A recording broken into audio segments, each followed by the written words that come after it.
Praise the Lord. சங்கீதங்களின் புஸ்தகம் 8ஆம் அதிகாரம். எங்கள் ஆண்டவராகிய கர்த்தாவே, உம்முடைய நாமம் பூமி எங்கும் எவ்வளவு மேன்மையுள்ளதாயிருக்கிறது. உம்முடைய மகத்துவத்தை வானங்களுக்கு மேலாக வைத்தீர்.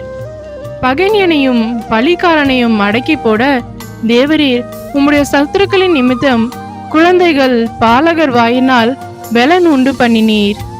உமது விரல்களின் கிரியையாகிய உம்முடைய வானங்களையும் நீர் ஸ்தாபித்த சந்திரனையும் நட்சத்திரங்களையும் நான் பார்க்கும்போது, மனுஷனை நீர் நினைக்கிறதற்கும் மனுஷகுமாரனை நீர் விசாரிக்கிறதற்கும் அவன் எம்மாத்திரம் என்கிறேன்.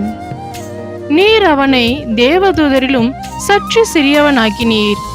மகிமையினாலும் கனத்தினாலும் அவனை முடிசூட்டினீர்.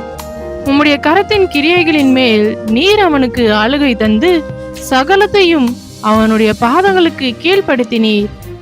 ஆடு மாடுகள் எல்லாவற்றையும், காட்டு மிருகங்களையும், ஆகாயத்து பறவைகளையும், சமுத்திரத்து மச்சங்களையும், கடல்களில் சஞ்சரிக்கிறவைகளையும் அவனுடைய பாதங்களுக்கு கீழ்ப்படுத்தினீர். எங்கள் ஆண்டவராகிய கர்த்தாவே, உம்முடைய நாமம் பூமி எங்கும் எவ்வளவு மேன்மையுள்ளதாயிருக்கிறது. ஆமேன். துதித்தலுடனே அவர் சந்நிதிக்கு முன்பாக வந்து சங்கீதங்களால் அவரை ஆர்ப்பரித்து பாடக்கடவோம்.